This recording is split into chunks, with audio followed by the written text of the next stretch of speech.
My name is Deb Winter, and I'm the parent of our son Nathan, who is in recovery for addiction. He was just a normal boy, loved to play baseball, loved basketball, soccer, anything he could do outside. He loved 4-H. Anytime we went to a meeting or got ready to do a project, he gets so excited. I tell people, you don't see what you don't know.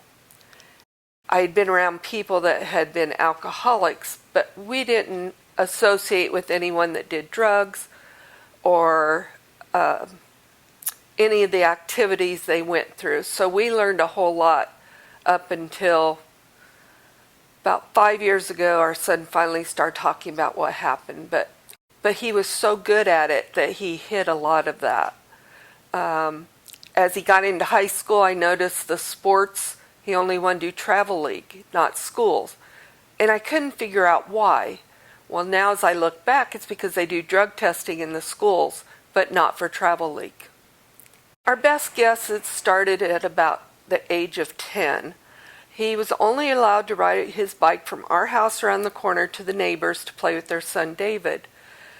Well, one day in the county paper, they had a list of these people that was on the sex offender list. And one of them was a lady that lived at the end of our street. And I sent him and his sister down, who was home at the time, and I said, stay away from that apartment. There's a bad lady that lives there. She hurts people. Didn't give it another thought until many years later when he came up to us and said, do you remember when you sat us down and told us to stay away from that lady? I said, yes. Well, she got a puppy.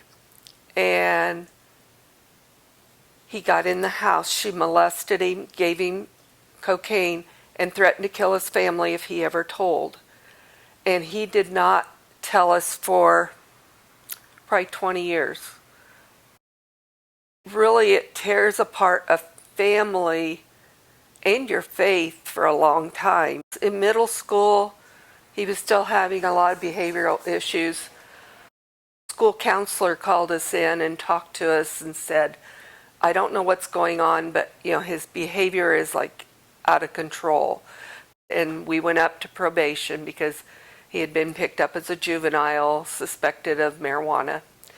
And they talked to us first and said, these kids are having these parties and they all bring pills and they throw them in a bowl and they shake them up and they take a handful. So they don't even know what they're taking. And he admitted that sometimes he would pass out and wouldn't know where he was at after one of these get-togethers with his friends. You're embarrassed, so you don't talk to family or friends.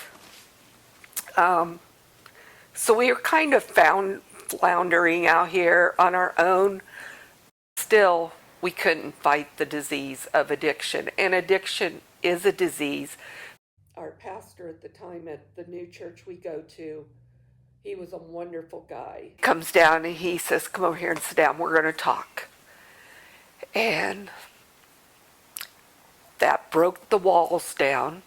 And I started talking. He couldn't believe everything he heard.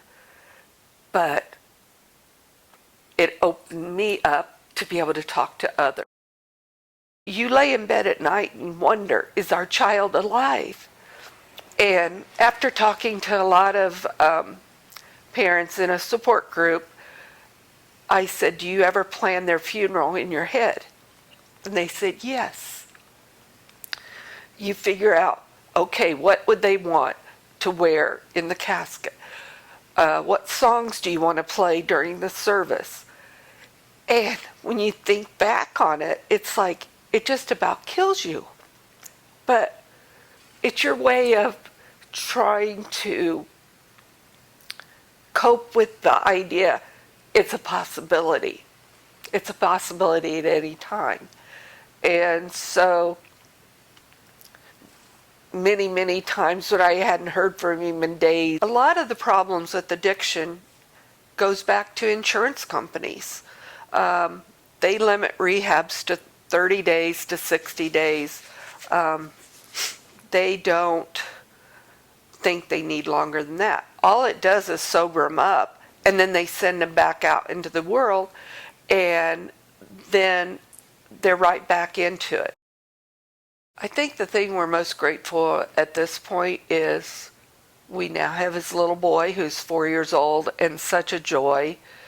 He's smart as a whip, and I can already tell he's going to love his sports. And when his daddy comes home, that's what they do, that's what they watch, that's what they talk about. And so I can tell that helps Nathan, because hopefully with having a little boy, he doesn't want to see him going down the pain of the path he's gone through. By a miracle from God, we found a year-long faith-based program far enough away for his friends not to follow, and they don't just have you sit in a classroom and talk, and they get them out in the community. They do community service projects, and prayer gets me through most of it. You don't have to belong to a specific church. Find one you're comfortable with. Talk to somebody. There's people out there. We have NA at the Methodist Church on Thursdays. We have AA on Mondays and Fridays. We have the Recovery Cafe here in Winnemac. If they're on recovering at all, they can come here for their support system. Stop by the courthouse and talk to the navigator. They're more than willing to help anyone. But try to get help.